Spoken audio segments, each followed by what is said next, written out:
नमस्कार दोस्तों, मेरा नाम है अवधेश और फाइनेंशियल एजुकेशन सीरीज़ के आज के इस वीडियो में हम बात करेंगे एसेट बिल्डिंग के ऊपर। तो सबसे पहले हमें समझते हैं कि एसेट का मतलब आखिर होता क्या है। देखिए, कोई भी ऐसी चीज़ जो आपके जेब में पैसा डाल सके वो एसेट है। फॉर एग्ज़ाम्पल, आप कोई घर लेते हैं और उसे रेंट पर देते हैं तो हर महीने वहाँ से आपको एक फिक्स्ड इनकम आना शुरू हो जाती है। तो ऐसे में वो घर आपके लिए एक एसेट है। आज के इस वीडियो में मैं आपके साथ कुछ ऐसे इम्पोर्टेंट 5 एसेट्स डिस्कस करूँगा जो हर किसी को अपनी लाइफ में ज़रूर से मेंटेन करके चलना चाहिए। तो हमारी इस लिस्ट में सबसे पहले नंबर आता है बिजनेस का। यस, बिजनेस आपके लिए एक अच्छा एसेट हो सकता है जिसमें आप एक बार इन्वेस्टमेंट करके रिकरिंग इनकम को जनरेट भी कर सकते हैं। हम आज जितने भी मिलियनर्स और बिलियनर्स देखते हैं वो आज बिजनेस करके ही इस पोजीशन को अचीव कर पाए हैं। पर जैसा कि हम जानते हैं कि जहाँ पर रिटर्न्स ज़्यादा होते हैं वहाँ पर रिस्क भी बहुत ज़्यादा होता है। एक अच्छा बिजनेस सेटअप करने के लिए आपको उस फील्ड की अच्छी नॉलेज और एक अच्छा एक्सपीरियंस होना बहुत ज़रूरी है। और बिजनेस में लिक्विडिटी भी कम होती है, मतलब आप एक रात में बिजनेस को छोड़ नहीं सकते। अगर आप बिजनेस में हाथ डाल रहे हैं तो आपको उसमें अपना ज़्यादा से ज़्यादा समय इन्वेस्ट करना ही होगा। अब हम बात करते हैं दूसरे एसेट की, जो कि है फार्मिंग लैंड या रियल एस्टेट। ये सबसे बढ़िया एंड पर्सनली मेरा फेवरेट एसेट है।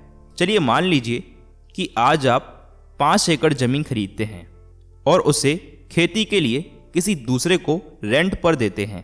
तो ऐसे में हर महीने आपको कुछ ना कुछ अमाउंट वहाँ से आता है।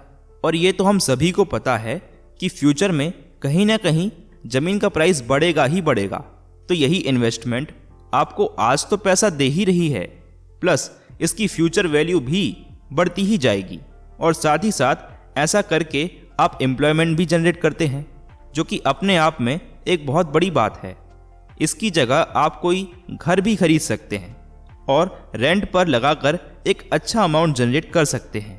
बट अगेन यहाँ पर भी लिक्विडिटी कम है और रियल एस्टेट में रिटर्न्स बहुत सारे दूसरे फैक्टर्स पर भी डिपेंड करते हैं, जैसे कि प्रॉपर्टी की लोकेशन क्या है और कुछ दूसरे एबायोटिक फैक्टर्स अगर हम खेती की ज़मीन की बात करें तो।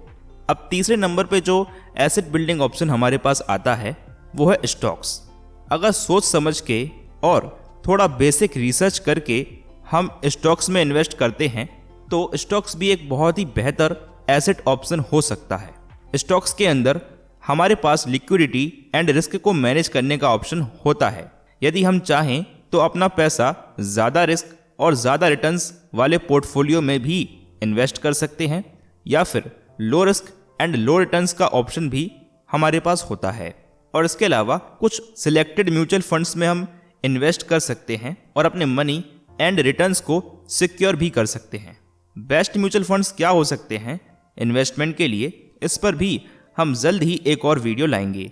तो ऐसे ही फर्दर इन्वेस्टमेंट वीडियोस को देखने के लिए आप इस चैनल को सब्सक्राइब कर सकते हैं। तो चलिए अब आगे बढ़ते हैं हमारे 4th नंबर के एसेट बिल्डिंग ऑप्शन पर, जो कि है कमोडिटीज़। कमोडिटीज़ जैसे कि गोल्ड एंड सिल्वर एक बेहतर एसेट ऑप्शन हो सकते हैं, स्पेशली जब रेसेशन आता है या कोई डाउनफॉल आता है। तो ऐसे में स्टॉक्स का प्राइस गिरने लगता है और वहीं पर गोल्ड एंड सिल्वर उस टाइम पर काफ़ी अच्छे रिटर्न्स दिखाते हैं। लॉन्ग टर्म में अगर हम बात करें तो गोल्ड एंड सिल्वर आपको पॉजिटिव रिटर्न्स ही देंगे, और ये मैं आपको पूरी 100% पॉसिबिलिटी के साथ बोल सकता हूँ। लॉन्ग टर्म में इनकी वैल्यू कभी भी कम हो नहीं सकती है। कुछ कमोडिटीज़ में भी आपको ज़रूर से अपना कुछ ना कुछ पार्ट इन्वेस्ट करना चाहिए, for both returns and for security purpose.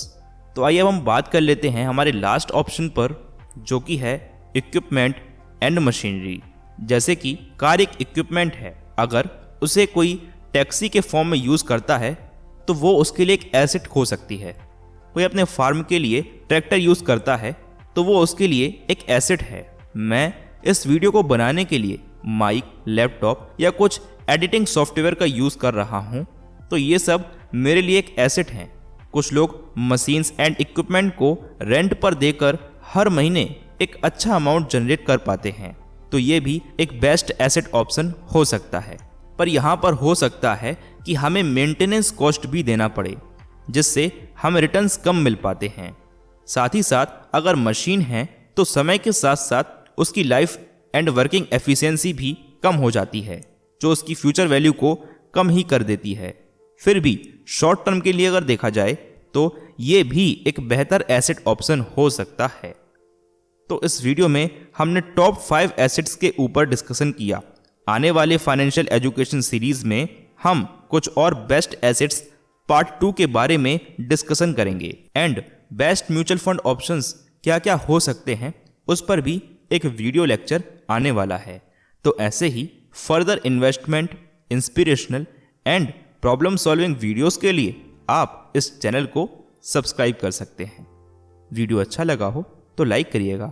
Comments में अपनी राय ज़रूर दें कि आने वाले वीडियोस किस टॉपिक पर चाहिए हैं। तो मैं मिलता हूं आपको उसके नेक्स्ट वीडियो में। तब तक के लिए good bye and take care.